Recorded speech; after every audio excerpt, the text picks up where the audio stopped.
Hello and good afternoon, everyone.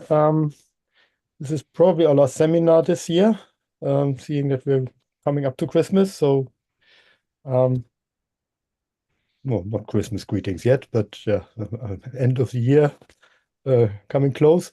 So it's my pleasure today to introduce Vincenzo, who is at ISTCNR in Pisa, and sort of variously worked in Madrid before, if I understood that correctly, and in Amsterdam, but is originally from Pisa and did his PhD with Ugo Montanari, who we all know very well. So it's practically part of the family.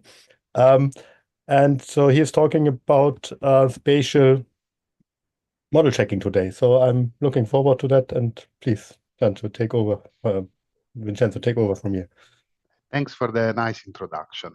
So, can you hear me well? Yeah, Yeah, sounds good. perfect. So, well, this talk is a general introduction to many teams that well, not so many, but a number of teams that we developed. So it's not a talk specific to a particular paper or a particular corner of the theory. Therefore, it's a bit wide. I will explore many teams, and then that's also why you see here already a long list of co-authors, and there will be more. I am trying to emphasize the fact that this is a product of a work with many people and with different backgrounds, but you will see this in a moment a bit more. So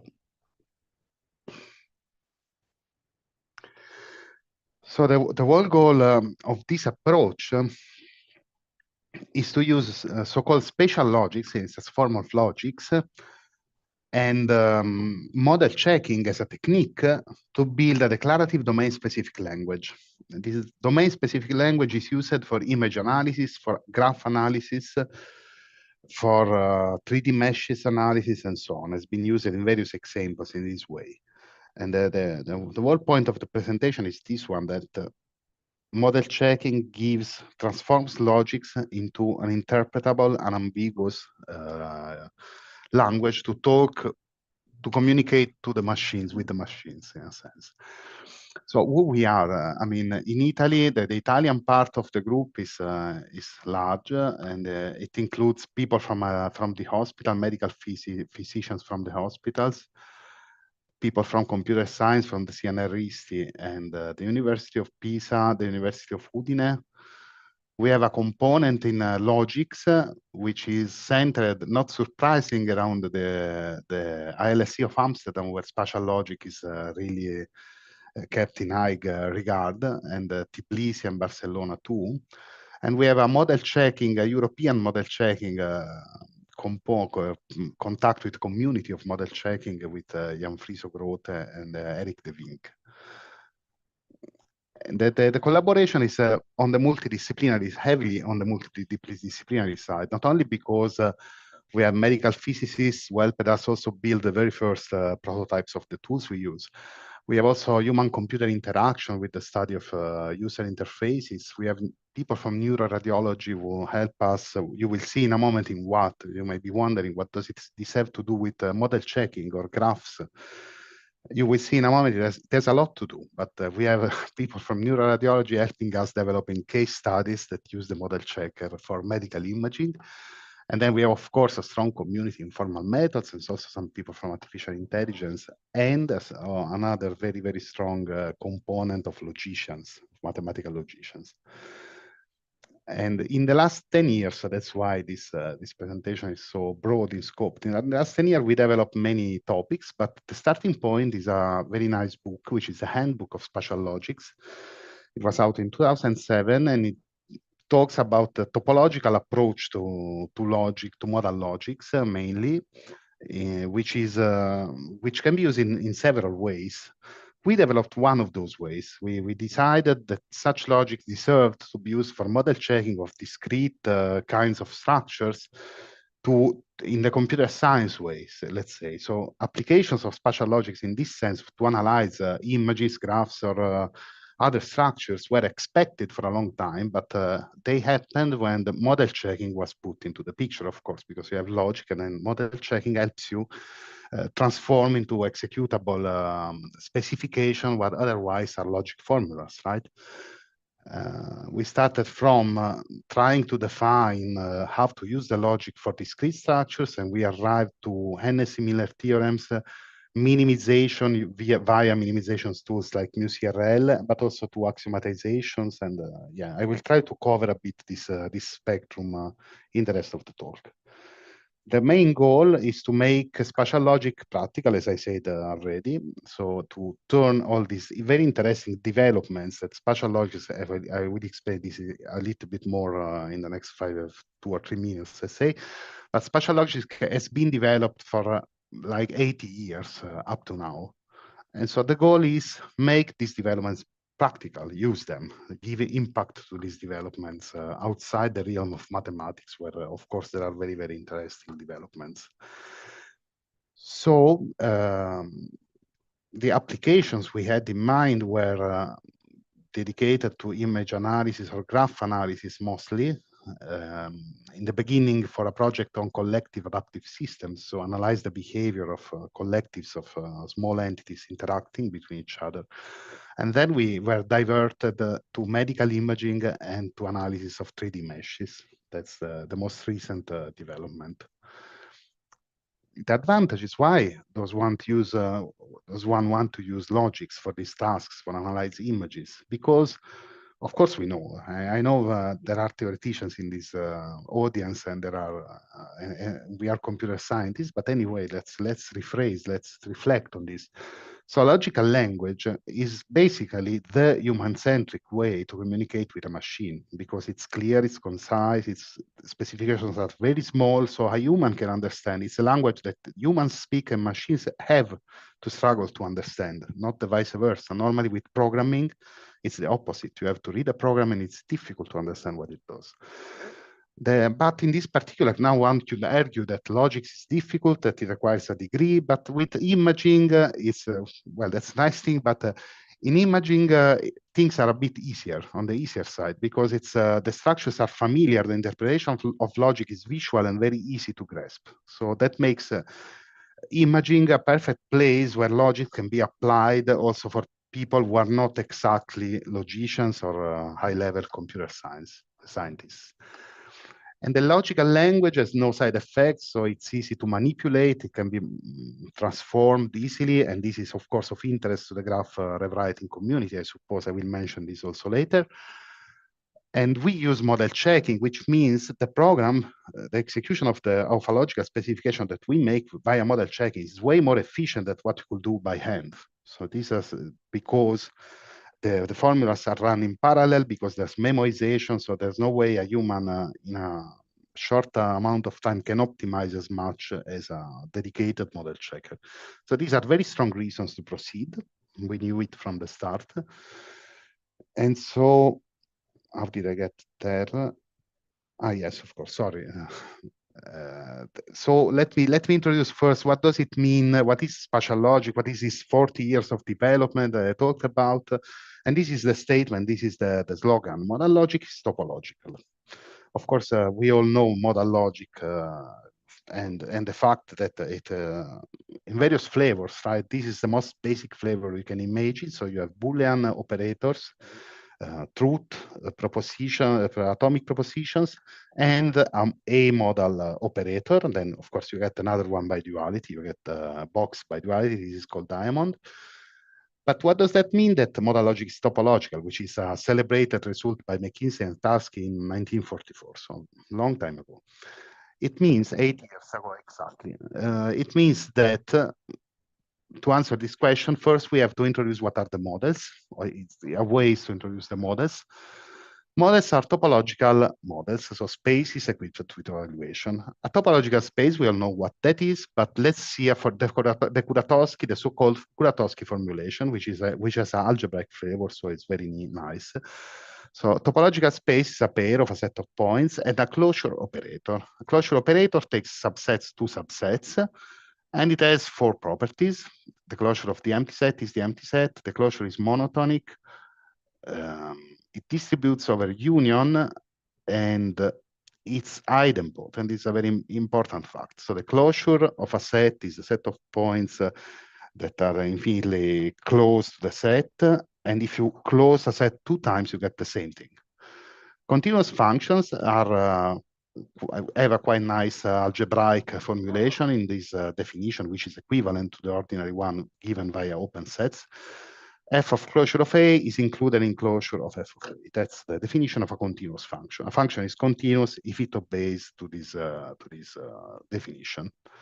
So the proposal of McKinsey and Starsky is to try to interpret diamond as closure in the topological space. To do so, you first have to introduce models. These are spaces. You have to assign valuations to points. That is easily done. So this is a topological space, set of points with a closure operator. On top of that, you add a valuation of atomic propositions. Could be finite or countable, doesn't matter, doesn't really matter. So each atomic proposition is mapped to a subset of the space. Could be regions. In a very nice case, these are regions or finite sets of regions, for example, which is what's happening here. So here we have a finite topological space, that the yellow region you see on the monitor. It's yellow because it's colored, because it's a model, not a space. Otherwise, it would be nothing, of course. We'll have no colors. The colors are the atomic propositions in this case. But keep in mind this picture, because it's a picture. It's an image also. And this is how we interpret images in discrete variants of topological spaces that we will see in a moment. And so images are models. That's the idea. A colored topological space is a model. So here we have 3 blue circles with their border colored in red, and the background is yellow. So if you apply logics, now we will see the semantics in a table in a second, but first of all, think, if points satisfy formulas, then the denotation of formulas, just like the atomic propositions, are subsets of the space. So you can have formulas that denote regions, unions of regions, and closure of regions, as we say, diamond is closure. Now I'm going back to that. That's the whole idea. So that's the way that one gets from formulas to regions. And so if you think why they are talking about regions, later we will talk about segmentations of medical images. So Boolean masks that indicate in a medical image where particular regions are. That's because truth is interpreted on points. So a formula denotes a set of points. That's the whole point. That's a way to summarize this approach. The table of the semantics is this one. You can find it in chapter 5 of the handbook of spatial logic if you want an introduction to the topic. That's a nice introductory chapter. Atomic propositions are interpreted via their valuation. Truth is the whole space. So false is the empty set. Negation is a complement in the space. What you imagine, intersection is intersection in the space. And is intersection in the space. Diamond is closure, and the dual of diamond becomes, by definition, by a small theorem actually, it becomes the interior. What can you do with this? So first, a small example. This is the model that I had before, and let's color the points that are diamond blue, that obey to diamond blue, satisfy diamond blue, and not blue. This is the border of the blue region, because the blue region is intended to be open, and the border is the red part. And so we have colored all the three circles, the 3 borders. This is an example from the handbook. So imagine a space where this is a closed set and this is a line, Euclidean, two-dimensional Euclidean space, colored in this way, only with red, so one color. Then box red is the interior, so is this part of the spoon, the interior of the spoon. Diamond red is the same as red in this particular case. So the border, this formula indicates a border in general, and it is the border of the spoon. Then you can get the regular region of the spoon, the regularization of the spoon, which is diamond box red, and it's everything but the handle. And you can get just the handle by complementation and in many other ways, right? So this is an example of how expressive can this logic be on topological spaces. Basically, it can tell borders from interiors, and no things that have no dimension can be removed, no measure, sorry, things like this. And they went as far already in this basic theory to define bisimilarity and a Hennessy-Milner theorem, which is very interesting on its own. For instance, these two spaces have equivalent points. The red points here, down here, this is one space, the one-dimensional. This is a two-dimensional space. The blue points are all bisimilar to all the blue points inside here, and so are the red points, and so are the yellow points. So really, minimization, bisimilarity gives you minimization in a very strong sense. The space is reduced even in dimensionality. Well, we started with this, and then we said, well, all of this is interesting, but how do we do this in practice? So how do we transfer all this knowledge to things that we can actually model check? And the way is generalizing topology using so-called check closure spaces. Now, first a picture. So we have topological spaces. Inside topological spaces live, for instance, geometric spaces, of which 3D meshes are an instance. Then closure spaces generalize topological spaces in a way so that reflexive graphs become part of the theory, and this is what we wanted. And reflexive symmetric graphs in particular, and so regular grids are also in there, and images are regular grids, colored regular grids. That's a summary of what we're going to see. A closure space is exactly a topological space. The definition is exactly that of the Kuratowski definition of topological spaces without the idempotency action. That's it. The idea is, like this, I can model a graph because, as we are going to see very soon, I have a graph here. We want to model closure as going one step following the edges. And so this process is not that important. If I follow the edge, if I keep following, I get larger and larger sets until I reach a maximal set. And so that's why idempotency is our enemy in doing this. That's why there's no idempotency there. But remember, the definitions we will give all include also topological spaces.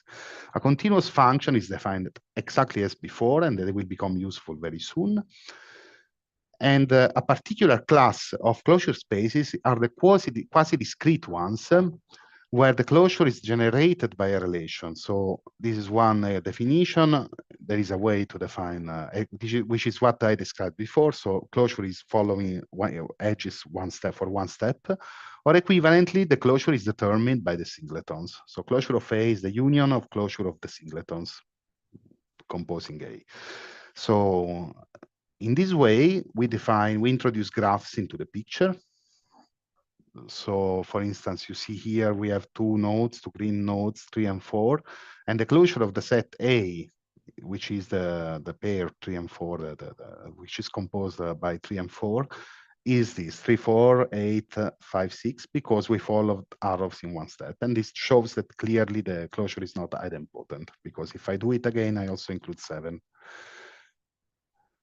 So why did I say closure continuous functions are going to be useful quite soon? It's because, as you can see, you probably know already that topological paths are defined as continuous functions from the closed interval 0, 1 to the space. And you get things that in 2D spaces, you get things that you can draw without lifting your pencil. We learned this in mathematics, but the same can be done, for instance. Of course, you can do the same to define open-ended paths by open-ending the interval on one side. But if you take the natural numbers, which are sort of a discretization, a discrete version, morally, of the open-ended interval on one side, so natural numbers are infinite on one side, and you take continuous, and you take the successor as a closure. So you take a set, you add all the successors of all the elements of that set, and that's called the closure of that space. You define a closure space, and that closure space, the continuous functions from that closure space to a graph seen as a quasi-discrete closure space, they are nothing more than graph theoretical paths. So we have a theory where you can define graph theoretical paths as you do with topological paths. I'll say something more about this a bit later, but for the moment, keep this in mind that we have paths in the theorem. That's one point. So we can define valuations exactly as before. We have a set of atomic propositions, and we map the atomic propositions to subsets of the space. By doing this, we get colored, for instance, colored regular grids. Colored regular grids are nothing more than pictures. And this is one example of our model. So if you take a PNG image of yourself, a selfie that you took yesterday, that's a closure model. That's exactly what we do with our tools that I will introduce later. Now enter the spatial logic for closed spaces, which is a logical language we defined. The main addition we gave is that all this theory of spatial logic lacked, at the times we started, a robust definition of until. That's it. That's what we decided to add. We went first the, say, topological way, so we tried to define it using regions and borders. That worked, but then later we realized we could have given a simpler definition using paths, and so that's a story I'm going to tell. More or less. Now, I already start with paths, but I'm first going to stick with the definitions that you can find in this paper from 2016, which introduces all these definitions. So we have, as before, we have Boolean operators. We have a diamond operator, which is called near and not diamond, because we want to distinguish it from the temporal operator, but it's exactly diamond and defined using closure. So you are near to something if you are in the closure of something. Makes sense. The border of something is near to whatever it includes. So it encloses. And then we have a connective, which is called surrounded. You will see in a moment it's a dual of reachability, but anyway, the idea was in the beginning we started with this connective. The idea is, can you define a connective that tells you when a region is separated from another region, of how it's complement by something, like exactly like the picture before, where you have a circle and its border enclosing it. And it's connected. That connective is called surrounded. The semantics of the easy connectives is as usual, propositions, Boolean operations, and as I say, near is just closure. So in a graph, you're near to something if you can be reached from that something in one step. In symmetric graphs, this makes even more sense, probably, if you start thinking about that. So surrounded is sort of a spatial variant, not of until, but of its dual. So to get out of the intended semantics of phi surrounded by psi, these are two subformulas, it's a binary operator, is that to get out of phi, you must pass from psi. So this also tells you that if the whole space satisfies phi and there is no psi, then all the points are surrounded by psi in this sense. This is the sense we gave to the operator. So the satisfaction relation formally, well, I stick to definition with paths. At the time was, and then we made it a bit more general.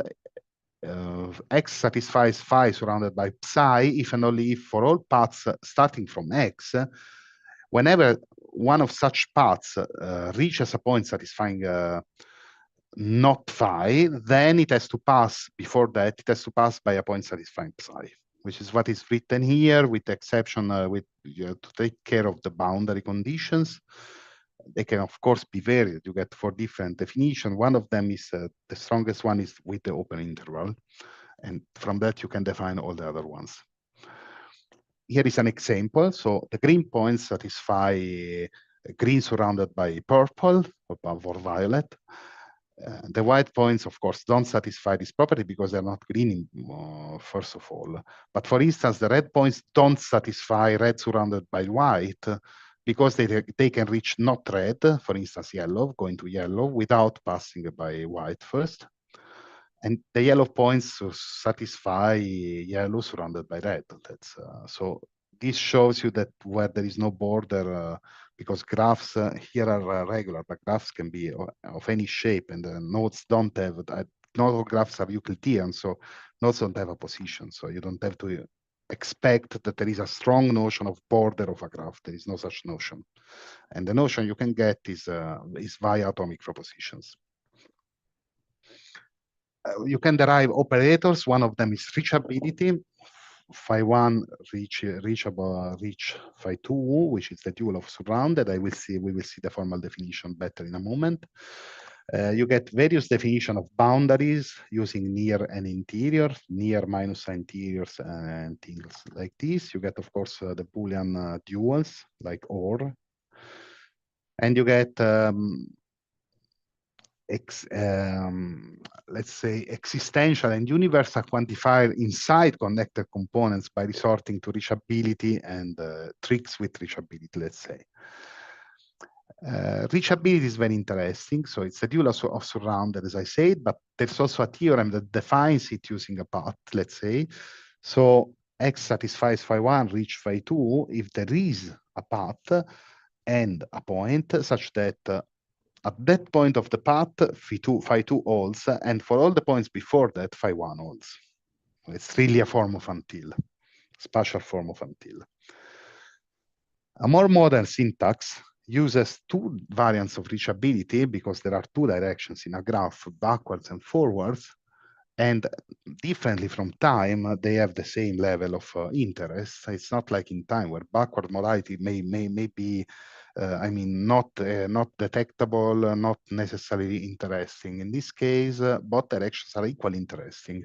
And so there are two variants of reachability. From those variants of reachability, by duality, one derives two variants of surrounded. There is nearness, and there is also distances. So it means distance operators. I'm not going to deepen the knowledge about these operators, but you can imagine I can ask questions like, am I distance at most 3 centimeters from the red region?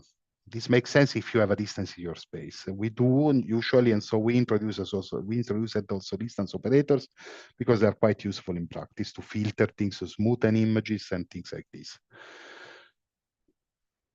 Returning to the definition of reachability, I said path many times, but earlier I said, well, in topology, you can define paths in this way. In closure spaces, you can define paths in that other way. And this is because we parameterized our definitions and via a notion of index object. So you not only have a closure space, but you have a closure space equipped with an index object, which could be the open interval, the closed interval 0, 1, the one side open interval, whatever you want, or the natural numbers for graphs. And then you get your logical theory. And so is this good or bad? In a sense, it's good because you have flexibility in how you apply the theory. In another sense, it's bad because as a theoretician, I would be more pleased if we had one definition of path from which all the other ones descend. And so far the question is open. That's what I wanted to say. So if the theoretician in you finds an answer, I will be very curious to know what the answer is. The question again is define a uniform notion of path in a closure space so that the notion specializes to ordinary topological paths in topological spaces and to graph-like paths in graphs. That's for instance, and then it could be worsened by adding more structures to examine. So in this picture, I had an example of the reachability operator because I didn't make one. So here you see X satisfies, X can reach green through yellow, whereas Y cannot reach, sorry, X, this notation is a bit, I didn't explain it well. I only mentioned the connective with my voice, so I'll keep using the voice. So Y cannot reach yellow without passing through red, whereas X can reach green without passing through red, or without passing through blue for the matter, whatever. You can derive, of course, many formulas characterizing points in this space. So now let me switch to how do we use this? And we use this via a model checker. So we took the basic logical language that I showed you. We added more primitives that are non-logical, like primitives that manipulate image, but not very many, just a few, like thresholding, for example. And we added function definition with no recursion, so it's really just syntax sugar.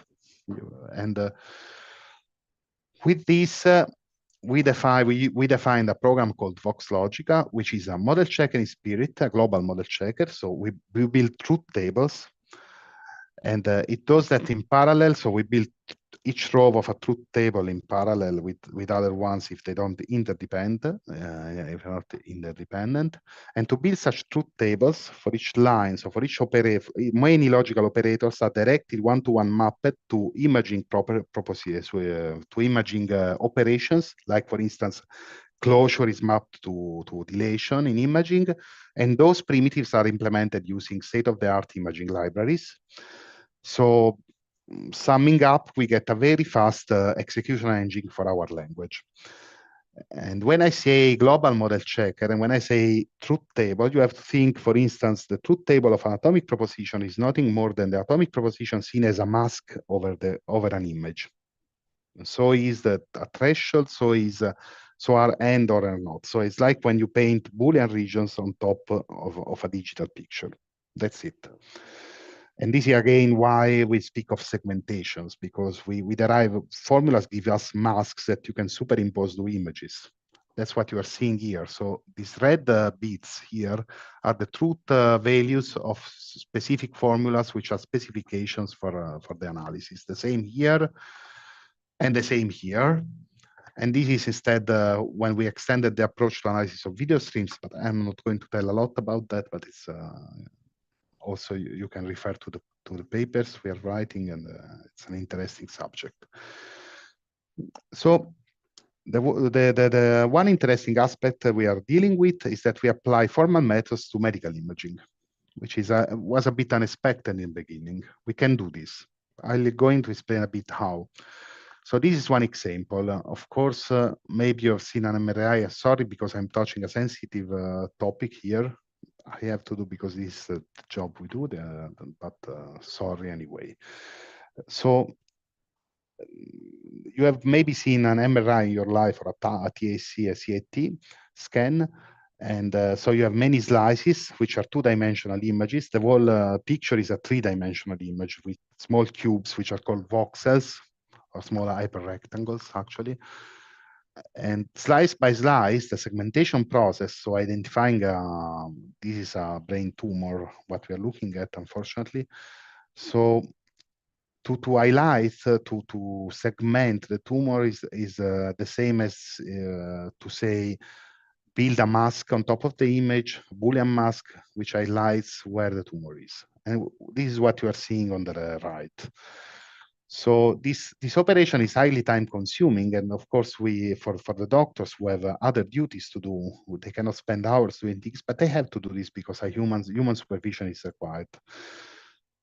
It's a bottleneck in radiotherapy planning for those unfortunate people who have to undergo radiotherapy. Radiotherapy is usually delayed because the doctors have to segment their images to decide where the radiotherapy has to be sent. And there are precise guidelines to follow, which are a bit like protocols in communication. They're well specified in scientific papers which are peer-reviewed. So it's an ideal setting to use formal methods to help people there. Of course, we can also use artificial intelligence, black box methods, and I will return to this in a moment. So can contouring be automated? That's the question. In the case of brain tumor, of course, yes. Machine learning works very well nowadays, really, really well. But it's rarely used because, as I said, a human has to supervise the process and to correct the process, and rules and protocols have to be obeyed too, and black boxes don't do that. So the idea is, can we formalize these protocols and do segmentation using logics? But we went a bit further. So there is a challenge on brain tumor segmentation in the conference MICCAI, which is a top conference for imaging, which was started in 2013. And the dataset of 2017 was analyzed by 50 approaches, all of them based on machine learning. Most of them, not most of them, some of them had excellent results, but there were also very bad results at the time. And also nowadays, if you're not careful, your network will not be good in segmenting the structure. So it's not so easy to do this. But logics, in this particular case, they can do it. Our spatial logic, our tool this can be done in 10 lines of logical specification, which we're looking at here. This is the full specification. For each case, the specification used to run in 5 seconds, but now I think it's much faster with the optimization we are going to use in the tool. And we did validation against the data set. And validation, I'm sorry, I have to skip slides. Validation is here, and it's very, very accurate. The results we get with logics are very, very accurate. The whole point is that we use a rule to filter.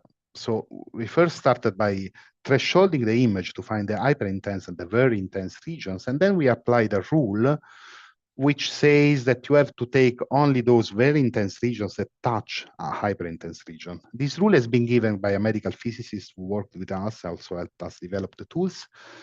And this rule alone makes accuracy jump incredibly. So it's really what you need to do. You need to find the hyper-intense tumor core and then the surrounded gray area. Is it so simple? In most cases, yes.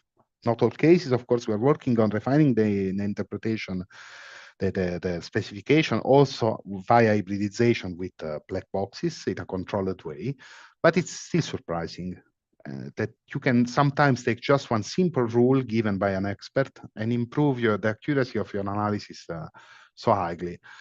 And before I show you the procedure in detail, the reasons to do this is I have not only to deal with helping the doctors be accountable with automated segmentation. So maybe you have two procedures. One is black box and the other one is this one, and then you compare them.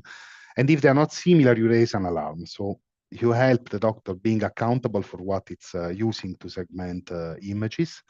Also to formalize protocols and guidelines, we are improving the specification to include more rules. That's one goal. And also because another reason to use this approach is because not all good ideas have training data. So maybe if I have a research hypothesis, I need to filter all the cases in a large data set to satisfy that hypothesis. I cannot use machine learning for that because I don't have training data. Say I want I have an hypothesis that some small tumors, if they are closer to the periphery of the brain, they're more dangerous. But I have no way to train a machine to find all those tumors that are close to the periphery of the brain because there's no training data set. I have to create one. It takes time. It's difficult. But I can also use logics for that. That's another strong reason to have a declarative language for medical image analysis. Anyway, the procedure, I'm not going through the details. I'm just going to show that we, first of all, identify the brain, eliminating the background via a reachability operator from the border. You can imagine how it works. Then we have two thresholds, and then we apply the rule that I mentioned. I'm going fast because time is running out. I want to tell you other things, but please get in touch if you have questions on this part. And now the work in progress, as I said, is to build a next generation iteration of this tool, which integrates also machine learning. I will return to this in the conclusions. Now, another part for the theoretician in you is doing model checking of simplicial complexes. This is interesting because it's no longer a graph, and then it can be reduced again to a sort of graphs. It's a poset actually. And model checking is not exactly the same as before, but very similar. But the overall logic, the topological logic, the closure logic, sorry, is exactly the same. The semantics is the same. When you specialize it, you get model checking.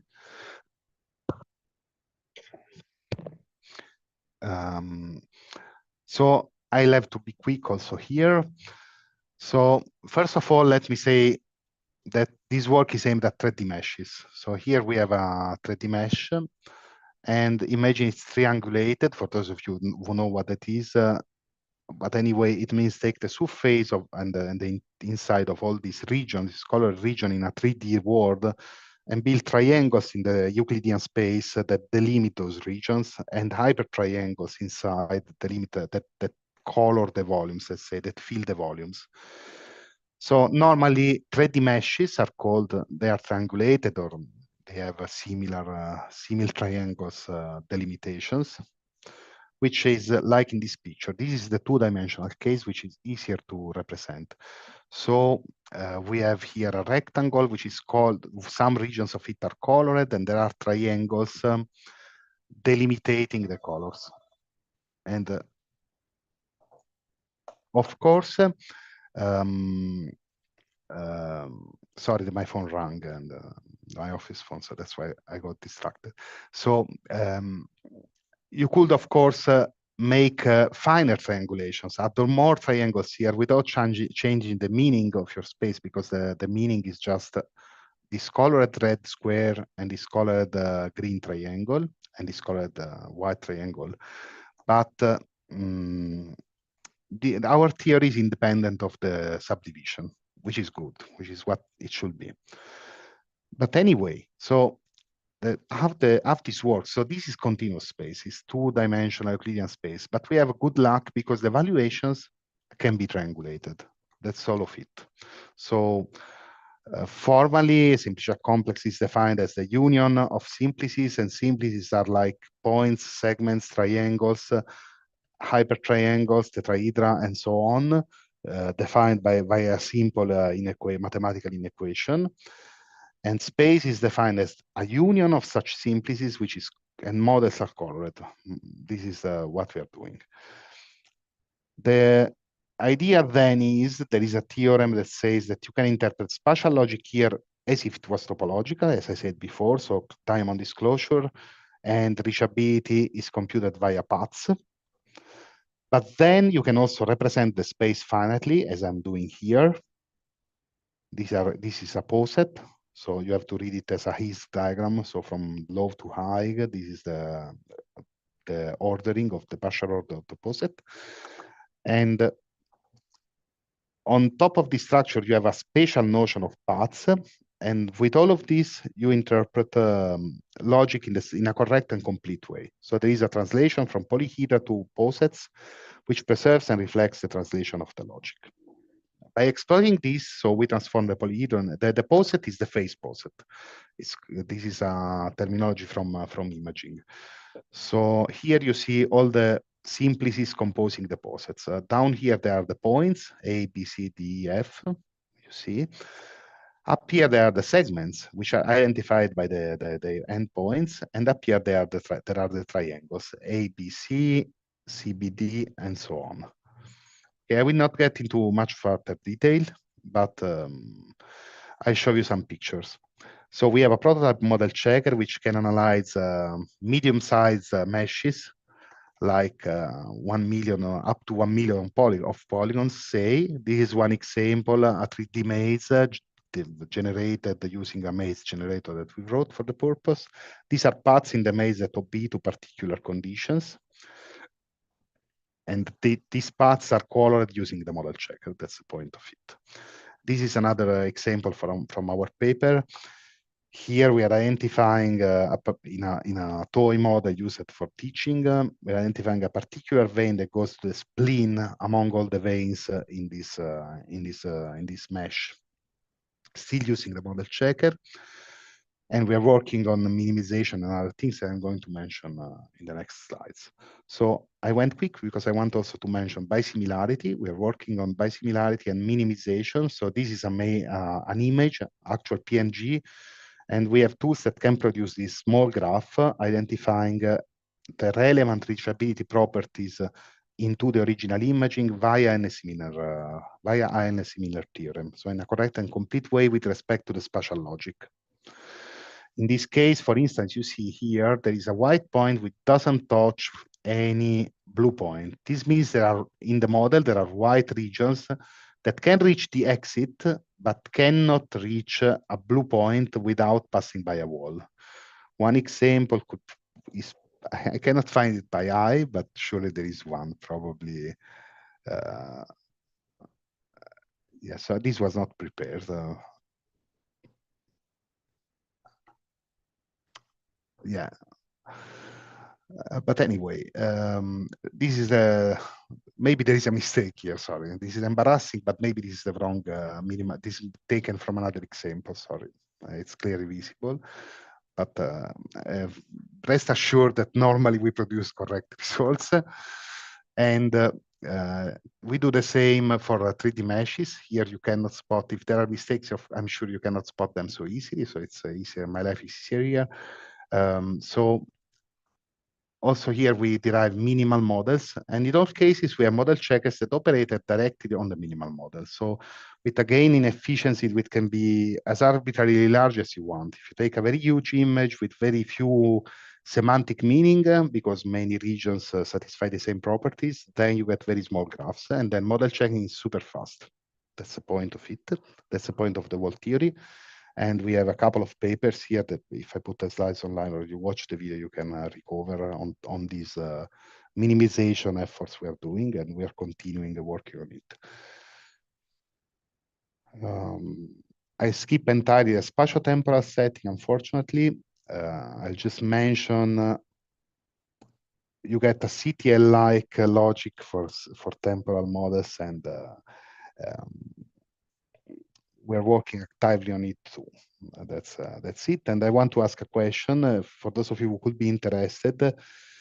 Maybe you are interested in finding a spatio-temporal analysis of graph rewriting models.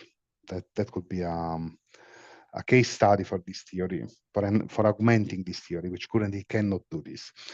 So current things we're doing, as I mentioned, we are embedding machine learning in our tools in a controlled way.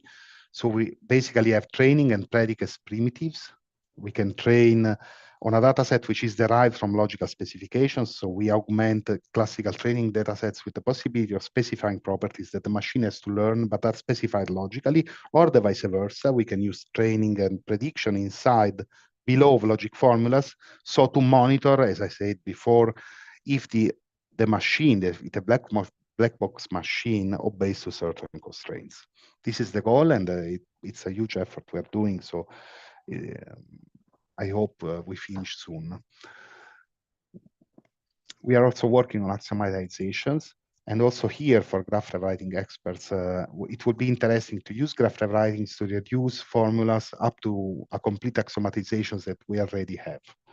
I don't know how easy that is, or computationally speaking. So that's an interesting point for future work. We are working on optimization on the GPU, and we are actively working on defining user interfaces to minimize the cognitive load of using a model checker, and in general of doing image analysis, so that non-programmers can also implement medical image analysis procedures like these in a simple, in an easy-to-use interface, which doesn't exist yet for any programming languages, not only for model checking. So, and these are references that you can use also of related work. There is plenty of related work by other authors. And thanks for listening. That's it.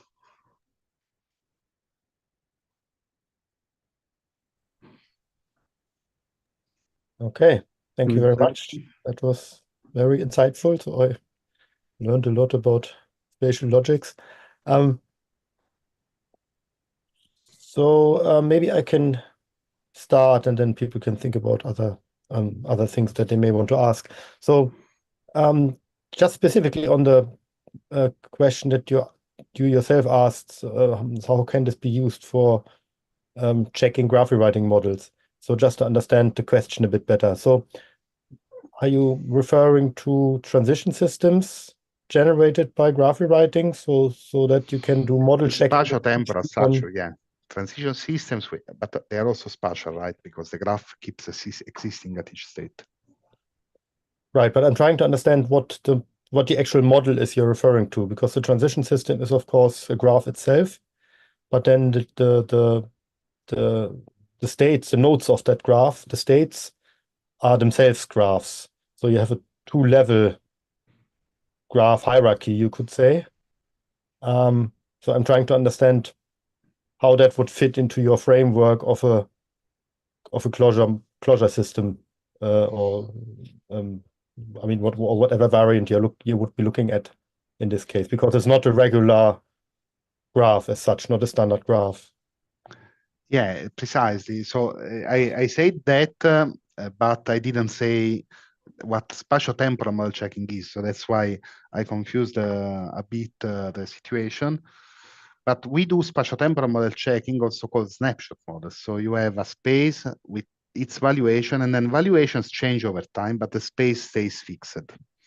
In that case, the space is a graph, and so it's a closure model. And the evaluations change over time, so it's easy to identify points. Points stays the same, so I can ask questions like, is this point reachable by a red point that tomorrow will become blue via yellow points, for instance? That's kind of questions you can ask. It's a very interesting application.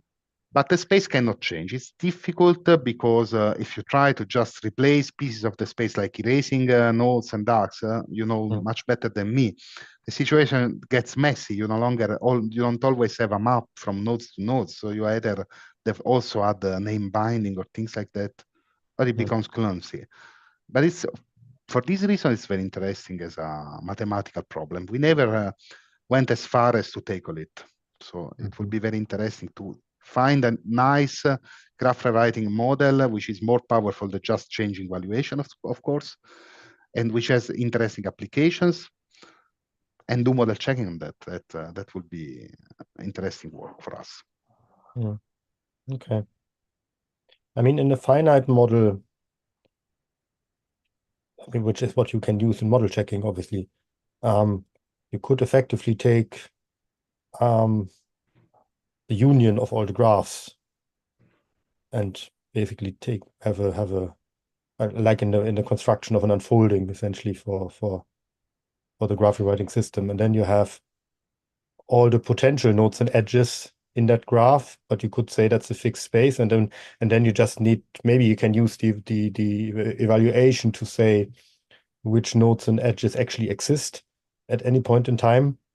So maybe that's the solution, to consider that as a so then you work on a fixed graph, but basically with additional annotations telling you what is actually there at which but stage. on the language side, so if points can be merged, maybe you need past time and future time operators that keep that into account. So if I want to say, for instance, I can be not reachable from a node which satisfies red, but then tomorrow we are the same node, so we not only become reachable, but the same node. That right. complicates the language, not only the model checking, but the language must change.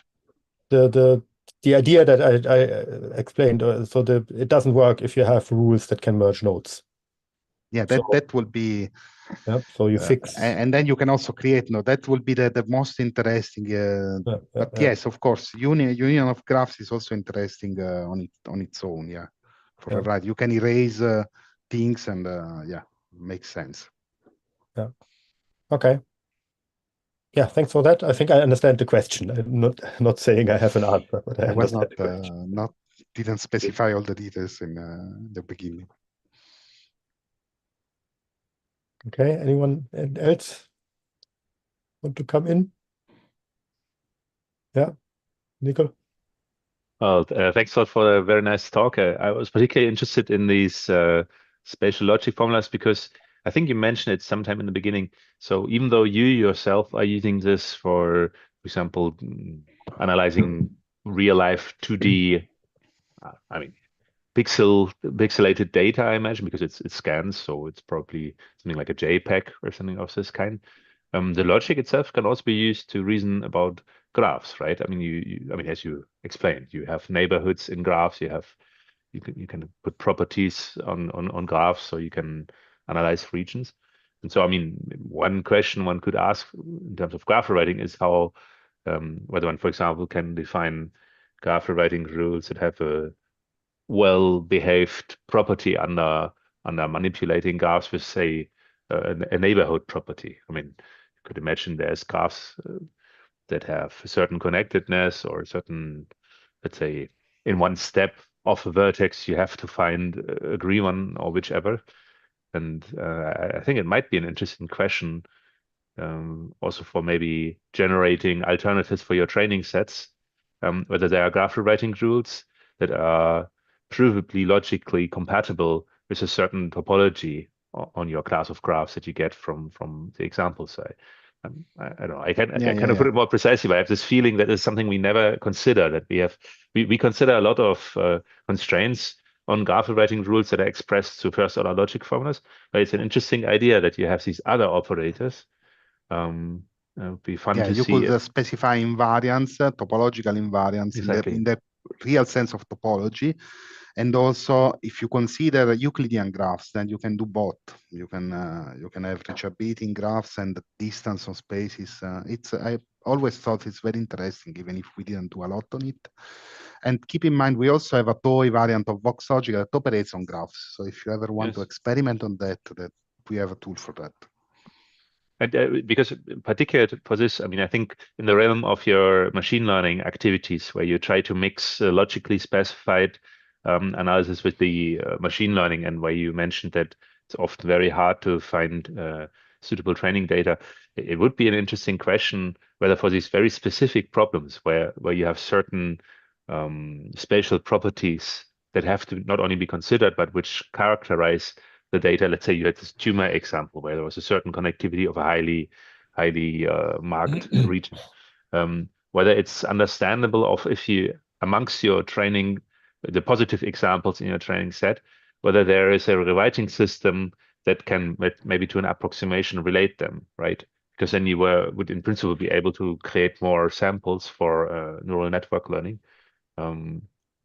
So yeah, I wonder if that you can could be analyzed. embed you could embed graph rewriting in the tool itself. Yeah, that would be a very good idea. And the tool, the new iteration of the tool will be based on microservices that you can implement separately. So if we get to a point where it's usable, then will be possible to write an entire different module dedicated to graph rewriting.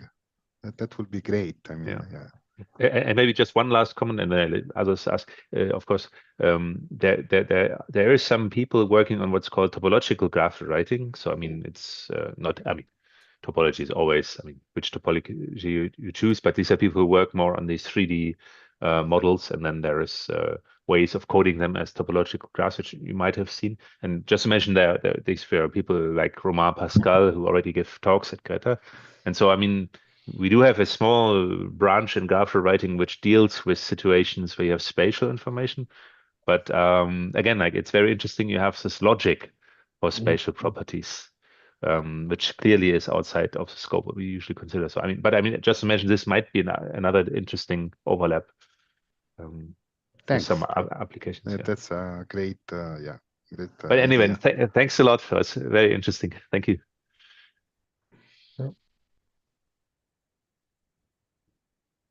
Anyone else?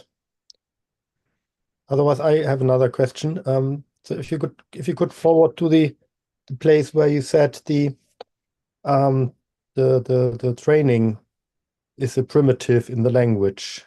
Yeah, I had to go a bit fast there. So thanks for let me return to it. Right. So I was wondering. So maybe I missed something there, but what exactly is the language here? This is not part of the logic, clearly. No, not at all. But it's embedded into the logic. So first of all, the base data structure will be no longer single cases, so single images, but data sets. Where it's intended that when you apply logic formulas, you apply them point-wise, so for each image. But then since you have a list of items, you can also do training, model training, which requires a data set, not just a single data. Those models those data sets are usually one image and a number of layers of segmentations, which is the ground truth of the training process. So far, so good.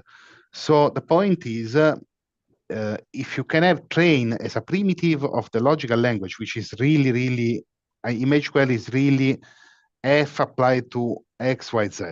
That's it. And then you can declare x equals to this. It's only function application and nothing more than that.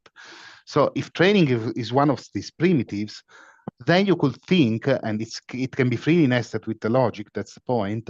Then you can write things like train two more dataset augmented, where augmented means this dataset has been enhanced with layers that come from logic formulas. So I can really try to teach the machine that I want the machine to take into account a specific region that I selected using the logic.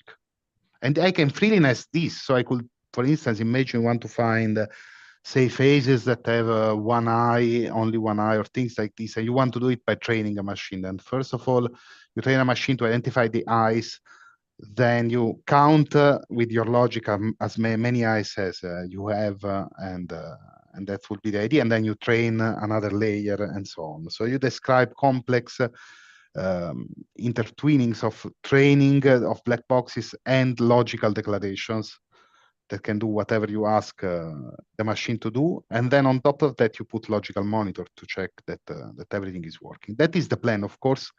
It's not say that who writes a tool we get the best results, but we think this will be a very powerful tool for the community in general. Yeah. So I'm trying to get my head around this. Would that mean that you have in the model checker some kind of sort of interleaving of kind of, I mean, normally sort of normal logical model checking tasks, and maybe not training, but using trained machine learning components inside the model checker, or what? How would that work together in the end? That will be a possibility. So you have predict as a primitive. In that case, you have your trained model. For instance, it identifies an interesting region. Then you have logical constraints that gives you another region. So maybe you want to check if the tumor is enclosed in a specific area, and you do that. First, you find the specific area using the logic. You find the tumor using the machine learning model, and then you check if they overlap. That would be the idea. So in that case, it's predict as a primitive that you are using.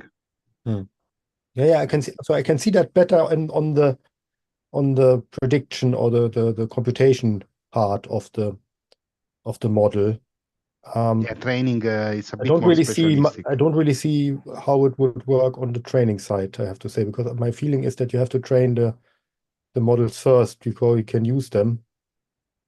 But yeah, I don't know. Maybe, I mean, but you could train it on data sets which are augmented, adding layers from the logical specification. Okay. But then you wouldn't really have a free integration, isn't it? You would basically, so what you're saying is you can use the logic to annotate your data for the training. And then once you've done the training, you can use the trained components or the trained models as functions, as you said, but this will be functions in the logic. So you can for say the predict. So look here. So we have a tumor model is defined like this in the language, and it takes 2 days to be trained. That's why microservices. And then you can use the same variable here in the predict primitive. And then the cache, having a computational cache, this process becomes smooth. So you document exactly how you did your training, then you use it to proceed. And the fact that you have to stop for 2 days, the first time you run the specification is intended. It's not a bug, it's a feature. Okay.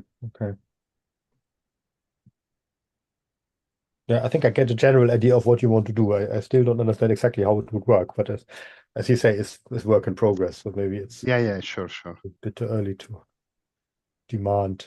But we can also discuss this in private if you are interested. Okay.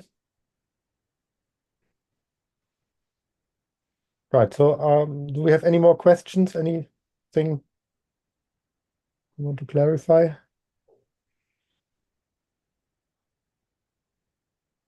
I don't see anything on the chat either. So, right. So in that case, let me thank you again, Vincenzo, for the very nice talk. Thank you for the opportunity. It's a very interesting community, for making of course.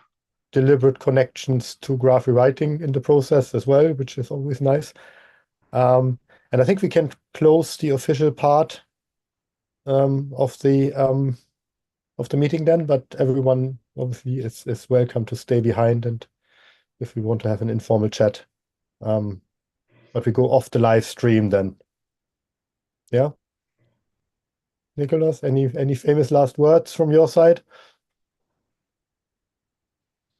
No, just also to thank Vincenzo for this very nice talk and interesting mathematics also. And yes, thanks everyone who participated. I'll now close the live stream.